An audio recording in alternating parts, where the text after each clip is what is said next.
Ladies and gentlemen, welcome to the on-time SoFi Weekly, or at least whatever you want to call this episode. There is not too much SoFi news, but I still wanted to get together with everyone. And so Roy, welcome.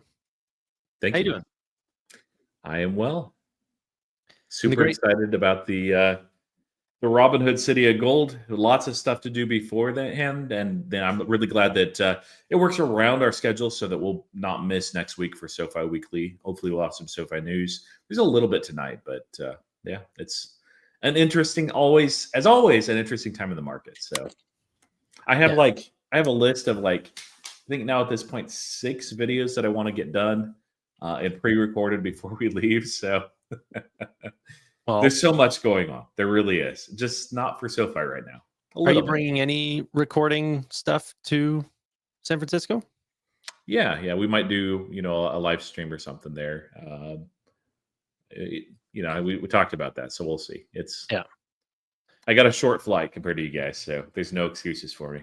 I'll even try to remember to bring my good mic. No, I'm excited, and it fits well into the schedule. I actually think we'll be able to do the Robinhood Weekly before we go. Yeah, which would be nice.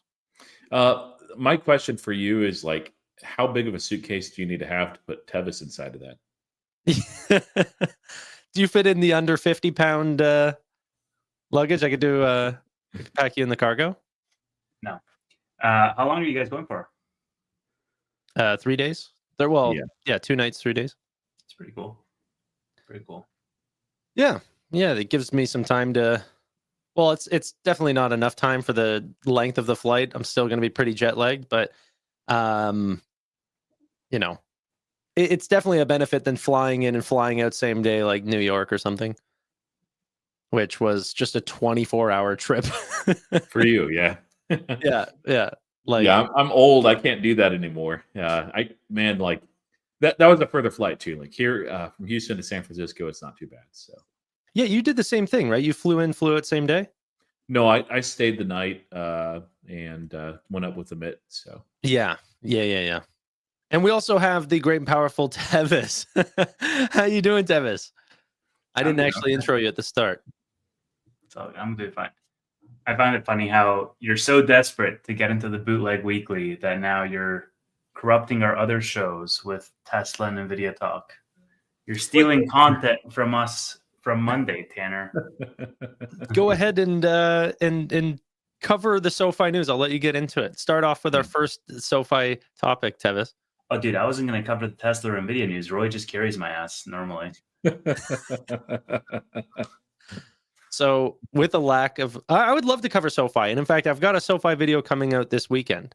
So there's no abandonment here, but the company is more quiet than other businesses. So I like to cover what is in the news right now. And I got to be honest with you guys, my eyes are fully focused on GTC. It's incredible. Dude, I need to steal some content ideas from you guys because I need to make my one video of the week something SoFi related, and I don't know what to make it. That's going to be my Saturday task. Jerome Powell rate cuts, quantitative tightening, easing a bit. Department of Education stuff. Yeah. Sure you could get some good content there. I mean, that could have ramifications. I mean, I think it's unlikely that it goes that direction, but for all student loans to be privatized, that's massive for SoFi and very unlikely. So I found that clip that I sent you guys, the one that Chris responded to. Maybe we can play that on the show because that one was really interesting to me, but I don't know if you guys care about being demonetized or whether we can play it. But that's a piece of SoFi news that I could see myself talking about. And which one is that? It's the second out of the 2 links that I shared. Oh, let me see. So Chris responded, and I was going to respond, but basically Chris said everything that I wanted to say. And so, and it was 24 hours before I read it. And I think it's an interesting clip because now you're having people on the DOGE committees talking about the internal affairs of a lot of these legacy government systems. I think we'll be fine to play this. You want me to play it? Yeah. And it's interesting to see when you think of it through the lens of Galileo's offerings. Go ahead, Tanner. As long as there's no internal videos within this video and it's just a... Nope, it's just the commentary. Okay. Yeah, I've been brought in to look at the IRS's modernization program in particular, as well as the operations and maintenance budget. I really care a lot about this country, and this is a huge program that's currently 30 years on schedule, and it's already $15 billion over budget. Wait a second. Explain to our viewers what the program is in layman's terms. Yeah, so the goal is to take, the IRS has some pretty legacy infrastructure. It's actually very similar to what banks have been using. It's old mainframes running COBOL and assembly. And the challenge has been, how do we migrate that to a modern system? Virtually every bank has already done this, but we're still using a lot of those same systems. And typically in industry, this takes a few years, maybe a few $100 million. And we're now 35 years into this program. We've actually been, if you ask them now, it's 5 years away. And it's been 5 years away since 1990. It's supposed to be delivered in 1996, and it's still 5 years away. In your area of expertise that informs your ability to do this review is what? I'm a software developer by background, and I'm a CEO of a software technology company. So when you came into the department, the first thing you do is just get into the guts of the system and see how it operates? Yeah, really talk to the software developers, talk to the people on the ground and what they're seeing. I think one encouraging thing is we actually have quite a lot of software talent on the ground, the people writing code. We actually have quite a lot of good people. It is almost always the case that when I ask them what the correct answer is, how do we solve these problems, they're almost always right, which is good. They just haven't been in a position to be empowered to make those decisions. So I'm actually pretty optimistic that we can solve this. Yeah, that's great. Yeah, so a bunch of thoughts. I found it funny that she was like, what are your qualifications? He's like, I run a software company. But no, I think like for me, I picked up a couple of things. Even the thing at the end there that he was saying that the people on the ground are effective. It's the fact that they're bogged down by bureaucracy and middle managers and a lot of consultants and just people who think they're doing good, but they're actually doing more harm than they like, probably just adding tech debt on top of tech debt. I found it also really interesting because like Amazon is going to fire a bunch of middle managers and they're like, we want to have our people be closer to the actual like trenches essentially. And then the other piece of it is in the beginning, he was saying banks have already started this process of modernization, but the government is a massive laggard even when comparing them to the banks. And so I think that by removing a lot of this middle management layer and by having external experts come in and assessing the state of, you know, the IRS systems, the government systems in general, like I think that could bode well for more partnerships with third parties like Galileo, because I would imagine speed is of the essence when you're talking about these systems, and they don't need to necessarily reinvent the wheel. They've been trying to do that, like he said, from 1990, and you know it's been 30 plus years, and they haven't really gotten anywhere. So I think that an easy answer could be, well, let's just leverage a third party system that's plug and play out of the box, because the actual instincts are there that these guys can manage it. And we don't necessarily need to go through lengthy processes to build something in-house. That's what I took away from it, which was optimistic, but curious to hear what you guys think. Yeah, no, I think you're right. I think that's a beneficiary for SoFi and a blessing for the government too. Now, there is, and I don't know what the clearance level is for this as far as security clearance, but there's a measure needed for that. But, you know, under the FedStart initiative, which was somewhat prompted by Palantir back in the day. You know, that allows companies that don't have security authorization to onboard. And there's several different ways to do that. Palantir's FedRAMP is one of those, certainly. But so it's not like if you're thinking in the back of your mind, like, well, yeah, so if I could, but they don't have that authorization, the government's made it a lot easier now. So if this is a direction that they're actually going to go, and you know, have a chance with some of these contracts, like that could be a significant boon. And they ended up remind us, Tanner, there was a debit card partnership that they had that tied into the federal government as well. Didn't require security authorization, but wouldn't be their first government level thing. Yeah, Department of Treasury. That was actually what I was thinking about. 2.4 million people that have a new way to spend. I don't remember the exact social benefit, but it was some social program that taps into Galileo's system. Yeah, the nice thing about that is it kind of gets their feet wet as far as it is with government and working with the government. So, And that was you know, recent. yeah, I mean, very recent. So, yeah, it's not impossible at all. And at some point, like there's just my understanding, and people correct us in the comments if I'm incorrect, but COBOL is ancient, and these mainframes that they're using are ancient, and there is a need to absolutely migrate a lot of these systems over to something newer, novel, and more resilient as well. So, yeah, hopefully it'll happen. But and SoFi should benefit, hopefully. Yeah, yeah. No, I mean, it's very interesting, and I thought the same thing about what are your qualifications? I thought that was really funny. Which also makes you realize, like, I think a lot of people have skepticism that these people are walking in and they're essentially just making assumptions of what needs to work, as if they're not doing any of the groundwork to potentially ask what the problem even is. And hopefully SoFi is there to be a potential partner, but I'm sure they're not the only one. And there's probably companies with larger amounts of resources that are also potentially asking for those deals if it does go that route. It's ironic, right? Because throughout this entire time prior to Doge was like, that's how it was operating. Government would optimize for cost, and as a result, the lowest cost bidder would win the contract, and the checks and balances were not the strongest, let's say.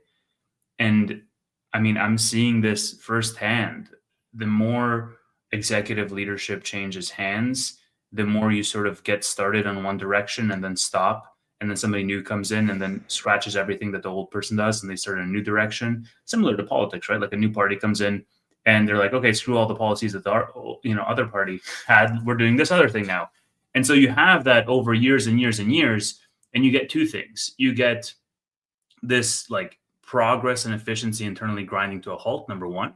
And then number two, you get a massive level of disenfranchisement from the people who are boots on the ground, where they're like, F this, I'm just going to, collect a paycheck, punch in, punch out, because I always know that another, person is going to come in above my head who's going to ask me probably to scrap everything that we're doing because they want to have something new.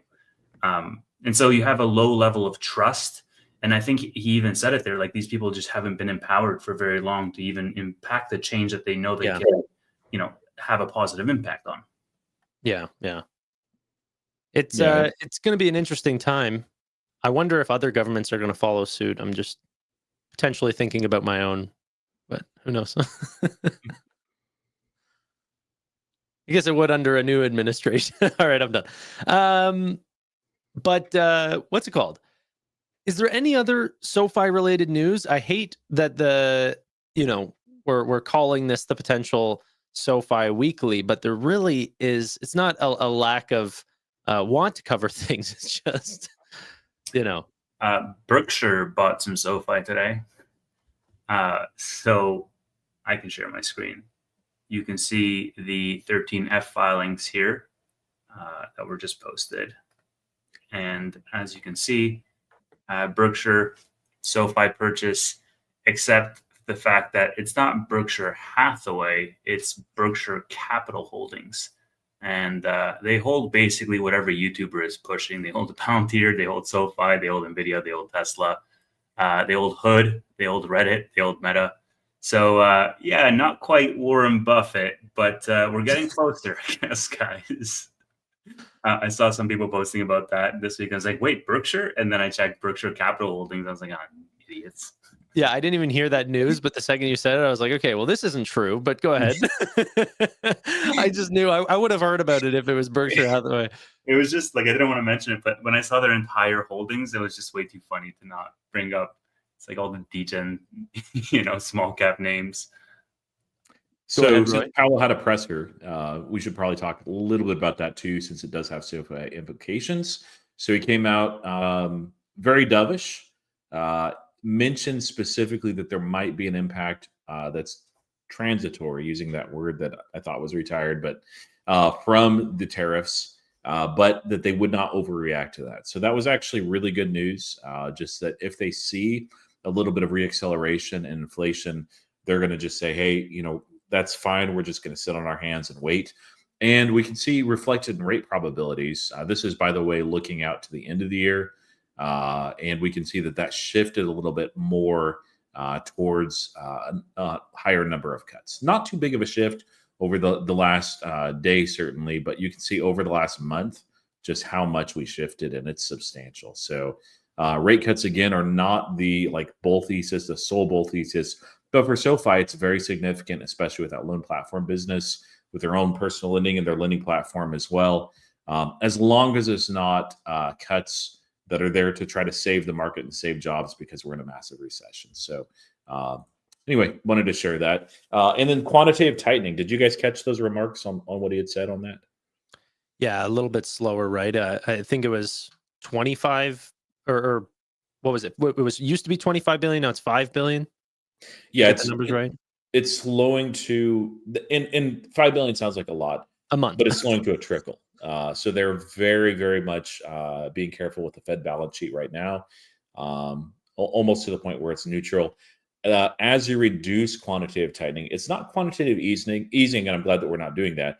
But that is actually a good thing for equities. It's also a good thing for banks too. It's close to that remark that you made a while ago. Like when do we get quantitative nothing? It's always we're either quantitative tightening and then we're easing. Why don't we just stop? When do we get quantitative nothing? And this is probably about as close as you're going to get to quantitative nothing. Yeah, Tevis, any thoughts on that? I mean, yeah, I don't have any thoughts on it. It's great. I mean, it's the first step you get before going to quantitative easing, but I agree with the quantitative nothing part.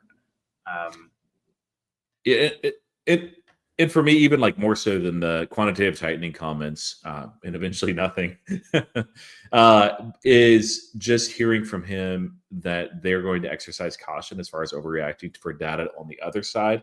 That was one of my concerns, is if they see a reacceleration for a couple of quarters in CPI, although PCE, PCI, those are probably the bigger ones for the Fed, then would they overreact and actually raise?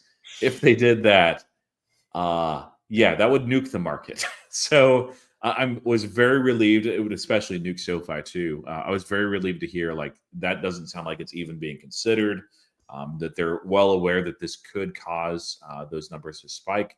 They're not going to overreact. So that was really, really a key piece, I think, not just for SoFi, but for everything in the market. It's going to be really interesting because I was watching this interview with Stanley Druckenmiller, and the interview was conducted before November, before Trump essentially won the presidency, and that news was announced. But it's super spooky how prescient he was with regards to what happens after the election. He's like, well, if Trump wins in November, I could see tariffs being inflationary. I could see the market taking a pullback. I could see that. And he just basically called it. And he was like, we're going to be in a holding pattern for 18 months or so just to see what happens, basically, because the fear that he listed was that this is not we're not through the woods yet with regards to inflation roaring back. That was at least the fear. He was comparing it to the 1970s, where basically the Fed cut too soon and then inflation came back and it was just worse all around. So, I don't know. I think a lot of it remains to be seen. The market is rebounding off of that low. I think Tim Walz perfectly nailed the bottom, ironically. But there still remains a lot of uncertainty out there, right? April 2nd is a date that people are going to be looking forward to. And then who knows? I mean, Trump might wake up on the wrong side of the bed tomorrow, and then everybody else has tariffs, and it just could send the market spiraling. And I think that looming uncertainty is something that, yes, if drawn out for long enough, could lead to a recession, but even in the shorter, in a shorter time frame, can have impacts on that inflation, which obviously, I mean, he was even tweeting today or yesterday for the Fed to cut rates. like spurring them on. So I just think that that overall blanket of uncertainty is still around. And until we get some type of clarity on that, then, like proceed with caution. Yeah. Tom Lee, Funstrat, he posted and made some interesting remarks too, and he related this to previous times when tariffs were mentioned and the impact on the markets. And of course, markets are forward looking. That's the one thing. Drunken Miller is an amazing person, amazing investor, great perspective. Doesn't always get it right because nobody does. The one thing that I think he may end up being wrong on is the timing.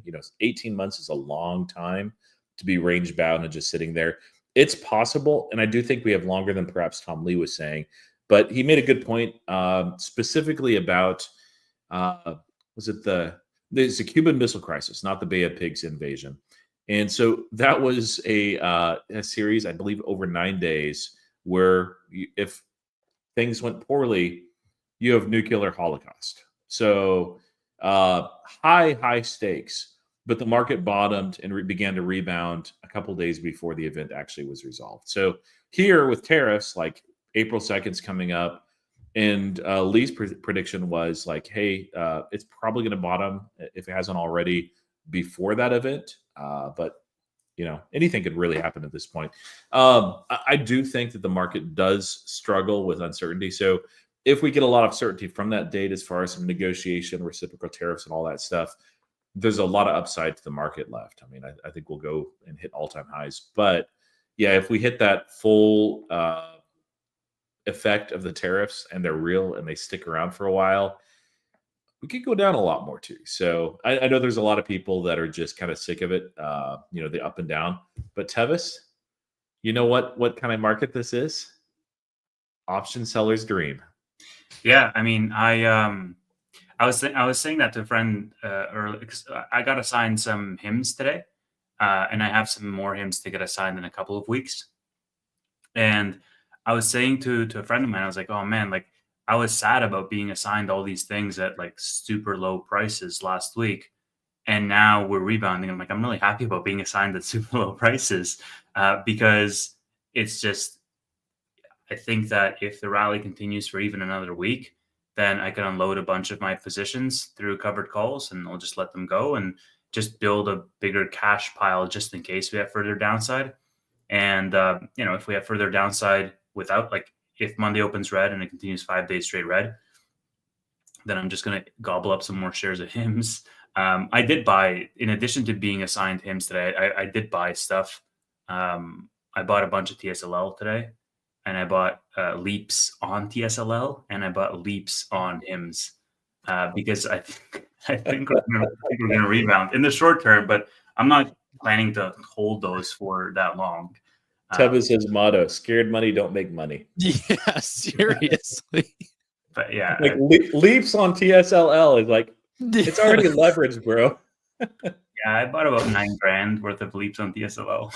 It's like leaps hilarious, on Q. It's like what? It's triple leveraged already.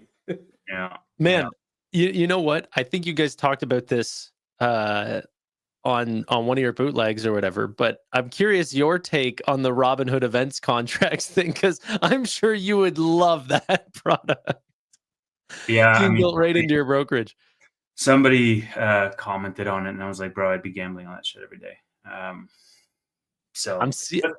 Yeah. What I love about Robinhood is whenever they push out new products, it's like, what is the adoption rate of this? I'm already seeing on X, people are posting their screenshots about which team's going to win, or Fed funds rate decisions. So I'm pretty excited about how that's going to go. Yeah, it's why I'm neutral. I'm like, not to reiterate the whole discussion, but I don't particularly love it taking away from Robinhood trying to, in a lot of people's eyes, like say, hey, we're a serious platform, because they absolutely are. This doesn't actually take away from it. I'd rather Robinhood does something like this than somebody else, just because they're reputable and somebody's not going to break your legs if you get the bet wrong. The house, the Robinhood, they're not a casino, because a casino, they only win if you lose. Here, they make money whether you win or lose. Like, it's great. But yeah, I'm more neutral. But like this is, I think I was already thinking like, hey, this could be pretty meaningful as far as revenue over the course of a whole year, especially as they build this out. And I think as March Madness goes on, like we're going to see those bets just increase as far as in volume. But it's maybe even a little bit better than I expected. So, but yeah, it does seem like a product that was built for Tevis. Clearly not, Vlad, because it's not available in my country. But they threw Tanner a bone there too. I don't know if you saw this, Tevis. They allow you to bet on Fed's fund rate in May. So Tanner was like, "Oh, it'd be nice if we had this too." It's like they got men's and women's bracket, and then they're like, "Okay, for Tanner, Fed's fund rate in May." Oh, neither men's nor women's. Congrats, Tanner. Yeah, I've been living under a rock this entire week, man. I haven't had the chance to look at any news, except for the Tesla news, which I did see. But I have nothing on Nvidia, so that's going to be fresh to me. I didn't see anything there. I was muted. I was going to say they have men's and women's, and then for the robots of the world, they had my products. But no, it was exciting. Now, sorry, for Tesla, you were saying? The all hands last night or Yeah. tonight. Yeah, last night. Yeah. Elon giving out stock tips. That's weird. I know he said things like that before, but like we've seen him say that. We've seen the Commerce Secretary say that. We've seen commentators say that. And it's just like, say what exactly? Basically, don't sell Tesla stock. Did you see the U.S. Commerce Secretary basically say, give financial advice? He said buy it. Yeah, Lightning just said buy it. Okay, here, I've got it right here. 30-second clip from Fox News. And I won't say I've got a strong opinion on this, but let me know if you cannot hear this. I cannot hear it. Still cannot. Still can't. No, you're potentially sharing your window or something, and not sharing just the. There's a little tick the tab. Just the tab. Yeah, just the tab. There's a okay, and share audio as well. Okay. Buy to build the next generation technology. I think if you want to learn something on this show tonight, buy Tesla. It's unbelievable that this guy's stock is this cheap. It'll never be this cheap again. When people understand the things he's building, the robots he's building, the technology he's building, people are going to be dreaming of today and Jesse Waters and thinking, gosh, I should have bought Elon Musk's stock. I mean, who wouldn't invest in Elon Musk? You got to be kidding. All right, so you're calling. So, what do you think? I just find it really it feels like a skit because the next clip over is like literally Tesla's on fire and burning, and he's like, "Who wouldn't buy this guy's stock?" It's just, I don't know, man. It's weird. Weird. That is to say it's never going to be cheaper. I mean, you can't say that. No, you cannot say that. We're all Tesla bulls. We're all Tesla shareholders. This is probably illegal and reprehensible as well. Don't say that. Like, yeah, you can save that skit, or you can save that Twitter video, that clip, and just in case any government body comes after you saying you're a YouTuber, not a financial advisor, you can be like, but take a look. Freaking Commerce Secretary saying that. Like, I don't know anything about this guy, but it's like, don't do that. Like, whatever. Like, I didn't mind, and I'm curious on your guys' thoughts on this too. Tevis and I talked about it, but Tanner, I don't mind Trump buying a Tesla. I don't even mind the show that's put on that. It's a little weird. The investment piece afterwards by Musk, I don't like that as much. Elon Musk is a CEO. The comments that he said as far as stock, like hold on to your stock. But this is like, oh my goodness, dude. Like, even as a bull, like, just stop. Please stop. Yeah. Yeah. That's not the way to get your stock to go higher. And I mean, it might in the short term in terms of but for illegal reasons, it has gotten pumped up, and I don't like holding those types of companies. I actually think the investment advice. I don't mean the buy Tesla or continue to hold your Tesla stock, don't sell from Elon. But whenever that guy in the Q&A asked some stock advice, I actually thought he gave really good advice, which was buy companies that you see their products getting better and better than their competition, and look over a long period of time. Now he could be alluding that could be Tesla stock, but that's actually pretty good. A pretty easy way to be a growth investor. He did flat out compare it to Tesla stock. He said, look, we have rolled out some great products at Tesla, and if you think that we're going to continue to roll out great products, then buy the stock, and if you don't, then don't. Like almost a direct quote. And you know what? That's probably why companies don't put their Tesla their company all hands on a live stream. But I think, I don't know, man. This is the conspiracy theorist in me that I think a lot of people just come at this point to see, because with him being so direct to say buy stock, don't sell your Tesla stock, and then with politicians now talking about, like Tim Walz talking about Tesla shares, and then Trump, I think, even tweeted today, he's like, oh, well, these domestic terrorists who burn these cars, we should put them in El Salvador prisons, not even US prisons. And then Lutnick and all of this stuff happening just makes me, hyper fixate a little bit on why are they focusing so heavily on the stock price? And the easy answer is to say, well, it's fallen. But then to think that Tesla just randomly had an all hands where they're talking about how bright the future is. And I'm like, what is going on here? Is there any commitments that, there's a covenant where the stock can't fall under a certain price, or I don't know, man. I just it's weirdly hyper fixated on the stock. And normally we've seen drawdowns in Tesla of 40, 50%, and it's been all good. And Elon has just tweeted a little bit less and focused a little bit more on Tesla. But by him, and even in the Q4 earnings call, he was talking about I think this could be the most valuable company in the world. And then yesterday he was like, I think Optimus can be the most valuable product, 10x higher than the second most valuable product in the world. Crazy, ridiculous statements. And he might really see that. But I just think that when you put these two commentaries together, that's what makes me a little bit nervous around what is going on behind the scenes that you feel the need to prop this up to some degree. I don't know if you guys saw, and I'd love your guys' comment, but Dan Ives went on CNBC and he had a really good clip around essentially urging for Musk to ramp down on DOGE because of the brand value of Tesla, but saying that, acknowledging that, he can't really do that right now without looking weak, because then all of these people were like, okay, well, if we turn up the heat just a little bit, he'll do what we say. And so he's in a catch-22 type of situation. But over time, for him to focus more on the brand damage that he's causing the stock versus the philanthropy that he's essentially doing with his time. So overall, it's just kind of coincidental, let's say, in my mind.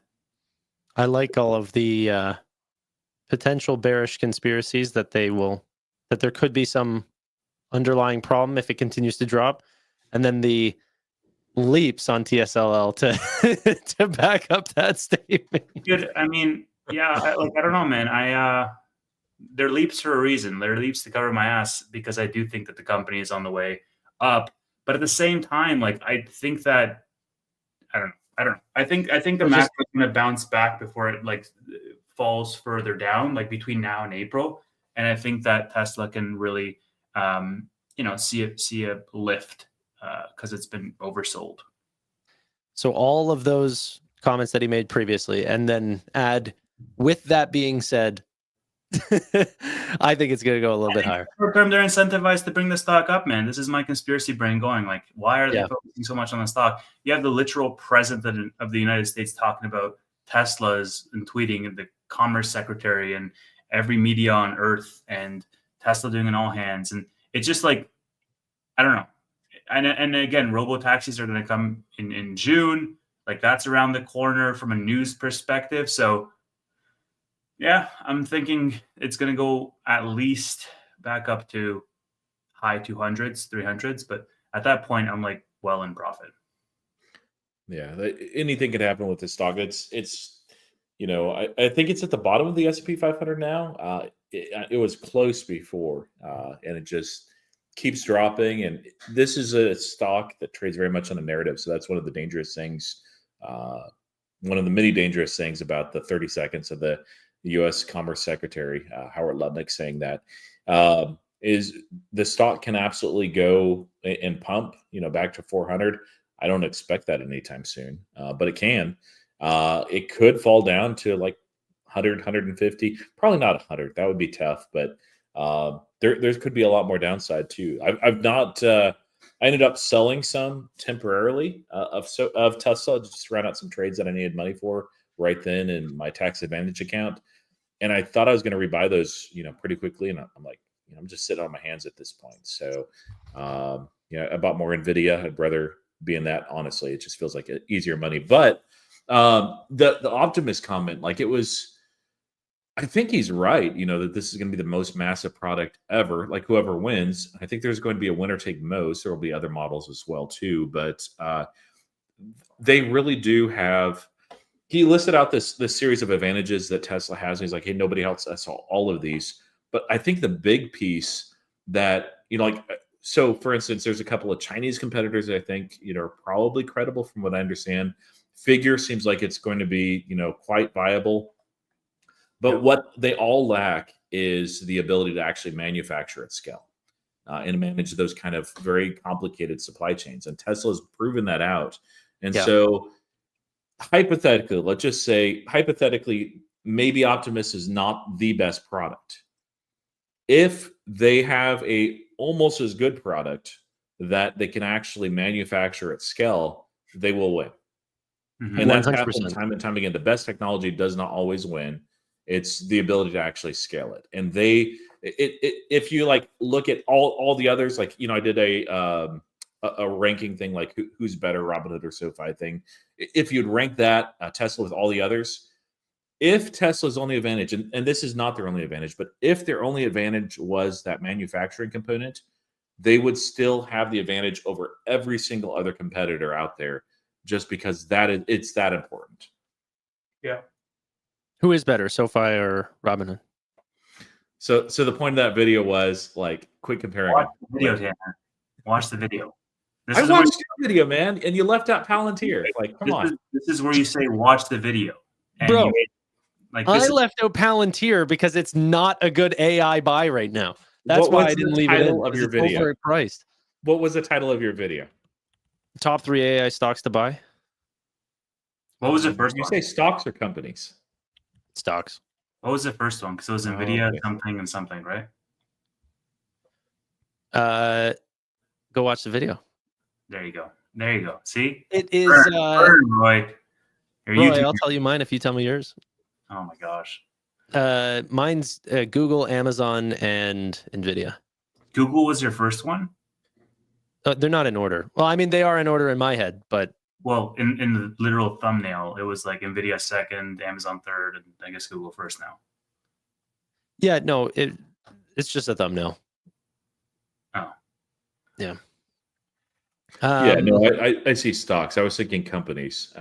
Companies would be like Palantir needs to be on that list, but if you're just looking at the stocks, I would still, if you're looking long term, like Palantir. Come on now. No, I think that over 10 years, Palantir will probably outperform all but Nvidia on that list.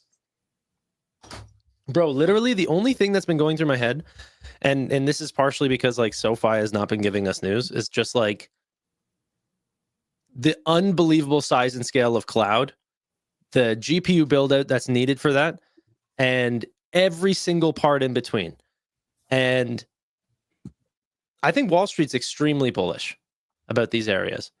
And I don't think they come anywhere close to how bullish I am. I don't think that Google throws out a $32 billion non-exclusive deal with Wiz because cloud is going to be growing at a 22% compounded annual growth rate. And their cloud is growing faster than anybody's right now. So not last quarter. Last quarter, Microsoft took them. But They are growing quickly, but it just goes to show you the size and scale of this. And I honestly still think that the best buy possible for me right now is Nvidia. I think it's just ridiculous. Did you guys see the GM deal? Yeah. So Tevis, Nvidia partnered with another automotive company, GM. Now they have Toyota. They have. What do you mean another automotive? Like, yeah, dude, I know GM, Mary Barra, the leader of the AI, EV. the EV revolution. Another auto company, GM. He says, like, it's some random, Yeah, I know who GM is. Yeah, go ahead. I'm not talking about if you know GM. I'm talking about, do you know about the deal? No. I know that you know about GM. No, tell me about the deal. So they want potential help the same way that Toyota, Waymo, Zoox, any of these BYD wants help with self-driving, and GM also potentially wants to be a part of this race, and Cruise is obviously not part of that anymore. But that's interesting, right? Having on-vehicle chips that potentially NVIDIA could sell to them, but that's not what they're going in partnership with. They're going in partnership to help with the data centers to potentially simulate rides on and off the road. They're going into potentially rebuild their factories to say, okay, well, how can we, using artificial intelligence, how can we map out a much more efficient way of designing and building your cars? How can we control the robotics to potentially set that up for you much quicker? And so literally from the start of their business to the end to on the road, NVIDIA is helping GM holistically. That's weird. That's a weird partnership. Yeah, granted, like the two sentences you said about this is all I know about the deal, but my first thoughts are, why is NVIDIA the best partner for that? Like, if you want the ontology work, go to Palantir. If you want like the visualization, real-time 3D work, go to Unity. Like, there's multiple smaller companies that you can partner with for the actual software stuff. And then the actual hardware stuff, like I get that. That's the Dojo use case, right? Like they want to create their own use cases to train up their models faster. I understand that, like the raw demand for chips. I just don't associate naturally NVIDIA with the software side of things of like, let's use AI, how to make your business smarter. They're going that direction. They've been going that direction for a couple of years now. But with Omniverse or Cosmos, they're definitely a big part of that whole, I just don't associate them is what I'm saying. Yeah. But that's also why I don't think that they're being given a premium that Palantir could potentially be in, even though they might actually be a player in this space as well. And that this is not just a GPU company. I think the software side is going to be a big part. But I think that people are underestimating how large automotive is going to be. I think that it makes up for a small percentage of their revenue right now, and there's no autonomous cars on the road, like none. Why? Yeah, like people are already buying cars today. Yeah, but they don't have to buying 3 or 4 or 5 cars just because they're self-driving. They're still going to be buying cars tomorrow. They're just going to have software updates and they're going to be self-driving. My point is like there is a demand constraint because people have 1 or 2 cars per family. Okay, so there's about 1.6 billion vehicles on the road right now. There's about 2,500 of those vehicles are self-driving. Again, my point, you're not. I get what you're saying. They have a huge opportunity to sell more self-driving cars, but every self-driving car they sell is going to cannibalize their sales for all their ICE cars. So it's going to be a margin. NVIDIA doesn't sell ICE cars. No, GM does. Yeah, but there's going to be a part where the regular vehicles, which I don't know if it's necessarily AV or ICE, but non-autonomous versus autonomous, that if they don't sell it, that's going to cannibalize them. This is like the Apple problem with the iPod. If they don't make a phone, they might not get any sales because the direction is, autonomous vehicles. So they have to compete or else they die. And with that comes a lot more hardware in terms of chips on board the vehicles, but then it also requires data centers on the other side to potentially train your fleet.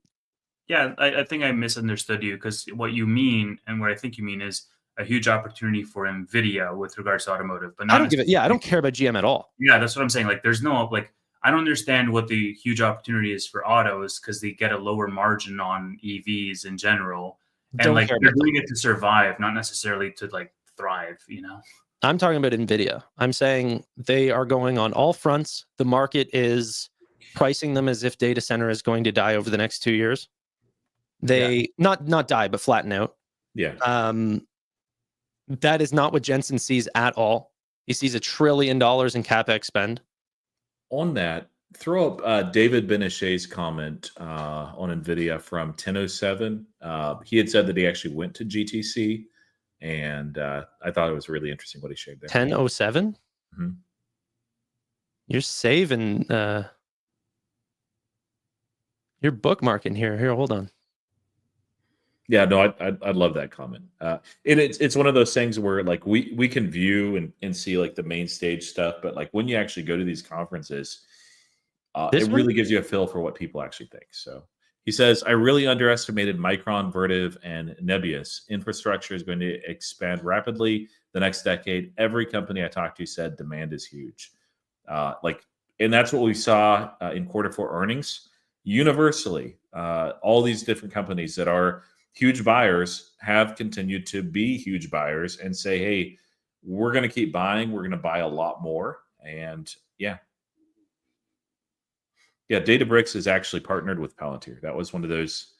They had 17 new clients that they announced for their AAP thing. It's like, even competitors. It's like, well, kind of competitors. So not exactly, but it's just like, it's a good time to be in AI names. Like, honestly, NVIDIA, though, is just easy money. Not financial advice or anything, but that's what it feels like to me. And it makes it like on Monday, I have some money that's being freed up from cash secured puts that weren't filled on Robinhood, actually. And I'm going to use a chunk of that money for just buying straight NVIDIA stock. And I think people saw some of the networking stuff that they put out, and I don't know. I think it's so important that they're getting into optics now. They're not the only player. There's other companies that do this as well. But the fact that NVIDIA is closing that gap means that companies like XAI, that Elon wanted to buy 100,000 GPUs, they scaled that up to 200,000 GPUs in this super cluster, and they said, oh well, we want 1 million one day. We want 1 million very like soon or whatever. And that is almost virtually impossible through the products that NVIDIA sold previously, because connecting them all together gets really hard the bigger they are, because you just can't process that much data, through the cables. So the fact that they're now getting into like co-packaged optics means that they can handle that level of essential, compute. So NVIDIA is now going to be potentially seeing orders that have not been seen before, like by massive companies trying to build some of the largest supercomputers in the entire world. And that is really freaking interesting. Just the scale of purchase might be 5x from here. Yeah, the TAM is massive, and they're scaling out in a lot of different vectors. So it just, I don't understand why. Like, the only real bear case is Taiwan invasion, and maybe something like DeepSeek hits, where all these brilliant minds are wrong about the CapEx spend that's necessary. Like, it has to be more than DeepSeek. DeepSeek was like, this is the cost of icing on the cake, and you only count the cost of icing. It's like, yeah, but there's a whole cake there and all the materials and stuff you need to be able to make that. So, but I mean, what's the bear case outside of that? Like you said, they're expecting and projecting, not NVIDIA, but some that are not optimistic on NVIDIA are like, hey, CapEx is just going to level off after 2 years. And literally no one is saying that. And I can't figure out, other than just a couple of exceptions, why all these massive companies, Larry Ellison as well, we could throw Oracle in there, are all saying the exact same thing. And it's not just because they have a product to sell or they're worried about their job and justifying like this CapEx spend. It's like, no, it would actually be more bullish if the CEO was like, hey guys, we're going to actually lower our CapEx spend. And so as a result, we're going to have a lot more cash to play with than we expected over the next couple of years. But they're not saying that. Yeah. This is unbelievable. I mean, and we're at a point still right now where I find that the AI usage is like quite low, especially on a consumer side. You're seeing some people go to ChatGPT and stuff like this to use those products, and that's really the only use case that people are really getting out of this, is almost like Q&A type side of artificial intelligence. Whenever we start looking at, like, Amit put out a great post right now. He's looking at apartments. He needed to cancel his booking, called up, AI voice came on. Hey, what do you need help with? He's like, I need to cancel this thing. I'm at this point. And they're like, yeah, sure, it's canceled. That is going to be all customer service. All, you're talking potentially 1,000x on the customer service side for where artificial intelligence is going to go. I don't see any roadmap where Nvidia is not the chosen, GPU going forward. I don't know. I could be wrong. I'm incentivized to be biased here, but you're seeing every single company come out and just say, like, hey, actually, this is much faster and much bigger than we thought. And then Wall Street's like, what, we might call that bluff. Good luck. I had 3 of these conversations this week around implementing some automations that have embedded agents into them, or like sentiment analysis for feedback that we get from customers. And based on that sentiment analysis, sending the request to different places.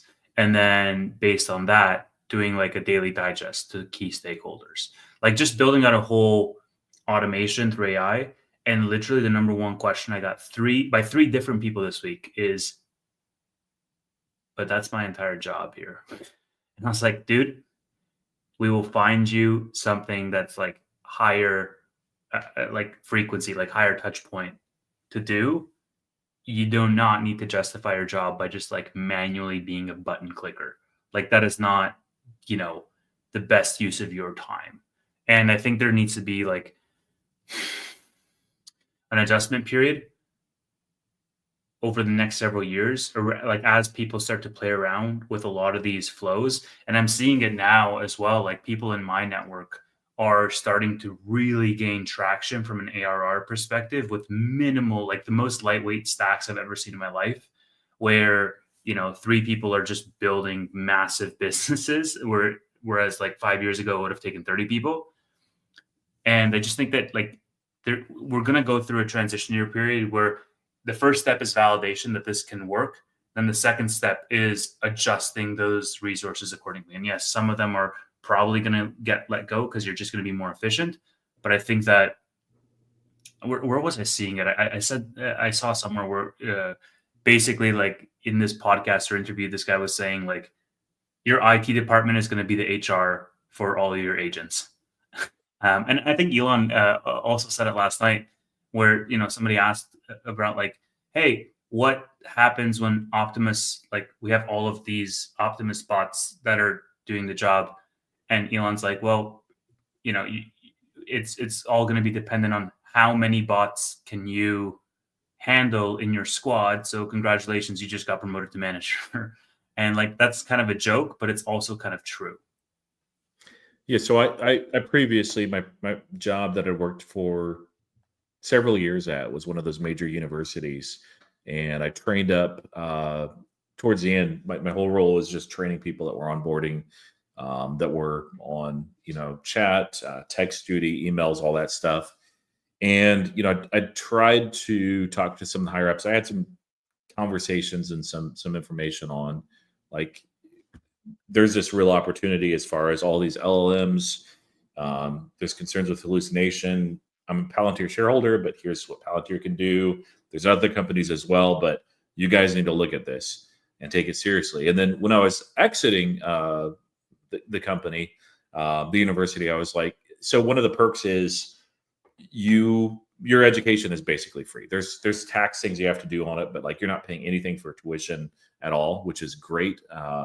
And the craziest thing is a lot of the people that were working there, they weren't serious about their education. And one of the meetings at the end, when I was basically saying goodbye, I'm like, guys, AI is real and it's coming for your jobs. Now I said it nicely, more nicely than that. And I was like, hey, it's not like next year or anything, but you need to take your education seriously, figure out what you want to do long-term, because this is not going to last. Now, there will always be an element of like the white glove touch type of product where those that are wealthy or have connections are more important to a company.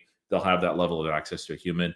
There's always going to be also humans in the loop, but it's basically like, instead of me overseeing, a bunch of people that were involved in training, that wasn't my role. But like hypothetically, we had that where you have a mid-level boss that's over like 13, 14 people. Well, now a person will come in there, just a regular person, and they'll be in charge of a bunch of AI agents instead.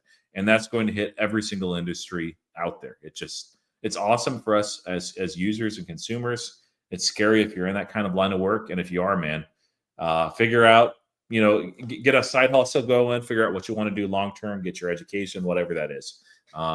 Be like Tevis, if you get rich and good looking and famous, like, you just got it made. But you know what? I honestly think a lot of the front end business stuff is going to stay very similar. I think human relations is a really important part. People want a human touch. Oh yeah. There's a lot of back end stuff, and I'm sorry, but a lot of it is actually coding that no one cares about the human touch there. In fact, it probably is the one aspect that is sort of getting in the way. And so I think a lot of the back end, stuff, especially the manual processing, is going to be overcharged with automation. But it's insane, Tanner. Like, I don't know if you truly understand the sheer level of inefficiency once you've been around the block a couple of times and look at these companies, and even companies that externally seem like very sexy, high growing, top 50, top 100 fastest growing company. Like, it's just rife with inefficiency internally. And honestly, I get brought into these companies, and the first place I look to cut manual processes, because I think that's where a lot of unlocks are. And it's a silent killer. Like, people don't realize it because it's 15 minutes for everybody's time 3 times a week. And you just do that. And you're like, well, have you ever done the math on how much that costs us? Because you multiply that by 5 people and you multiply that by 3 times a week. And you're like, holy crap, we're spending thousands of dollars a week on this. And nobody really notices it because it's just, 15 minutes. And this is just how we do things. And like, I'm having people with 6-figure salaries who spend like 20% of their week updating manual Google Sheets. And I'm like, dude, how stupid is this? Like, I can just set up a Zapier integration and it's done for you. And so like, there's a lot of time that people are going to get back as these things get better and better and encompass more use cases. And what people do with that time, or what organizations do with that employee's time, I think is going to be really the multiplicative effect of, are they going to go way higher, or are they just going to, be out of a job because they can't innovate fast enough or they can't adapt? Yeah, 100%. I'm just very excited for how fast this is growing. And by the way, the underlying things that, businesses need to start integrating with, and, Zapier is a great example. Potentially, if you already have integrations with this business, that's the underlying tool that is starting to bring in artificial intelligence. So trying to find some of those inefficiencies for you, and then hopefully trying to automate them before you need to. Yeah. The better one is N8N. That's like Zapier plus AI, because you have AI agents that you can build into your process automation workflow, and you can use them for different use cases. And then you can link up like an army of agents together that talk to each other. And then you can link them up to your database so that they can consult your tables. And it's insane, dude. The things that you can do. I've just been messing around with it, and it's like Zapier on steroids, basically. So N8N, like the letter, the number, the letter. Check it out. Are they publicly traded? No, they're just a company that it's like a subscription for. It's like Zapier, but they basically have More out of AI tools. out of the box modules for AI agents. Yeah, N8N. Check it out and let me know what you think. Yeah, I think that's interesting. I use Zapier even for. I never knew it was called Zapier though. I've always called it Zapier, but maybe I'm. But I use it right for my own stuff in my work, just here. Because I find there's so many things where you just need to plug in one thing into one app and then another app and then another app, you know. Yeah, like I have everybody, and I showed this to Roy earlier today because he probably thinks I'm crazy at this point. Like I have everybody who's reporting into me, if they want to have a one-on-one, they just submit a form ahead of time around like, hey, here's the topics that I want to talk about. Here's the action items from last meeting. And then all of that just gets automated to me. And then the note taker fills in all the notes during the meeting. And it's sent to everybody like with an email recap, like, hey, here was your meeting. And that's also good for like HR purposes as well. Because if somebody says like, hey, I really want, this promotion, and I put them on a plan as to how to get there, it keeps me accountable as their manager to be able to do that. And like, it's completely frictionless for me because I don't have to have the context switching. And in my job, that's the biggest killer. Yeah. Anyway, all of this to say that I'm bullish on Nvidia. Yeah, this would be an after hours conversation. Well, and we're past maybe an hour. bring that up. Have you seen this, Tevis? Don't talk about it, but have you seen it? This is the most hilarious thing I saw today. It is so funny. So yeah, maybe we'll talk about that too. Mm-hmm. Do you guys want to transition now? Yeah, let's do it. All right, ladies and gentlemen, thank you all so much for watching. Really do appreciate your time. If you want access to the SoFi Weekly After Hours, which is just us sort of a little bit less script or less, structured. That's the word. Than what it is already, which is barely any. So you know the level of chaos that's going on. Tevis playing chess, the usual. Yeah. The lights are dimmed. We get into it.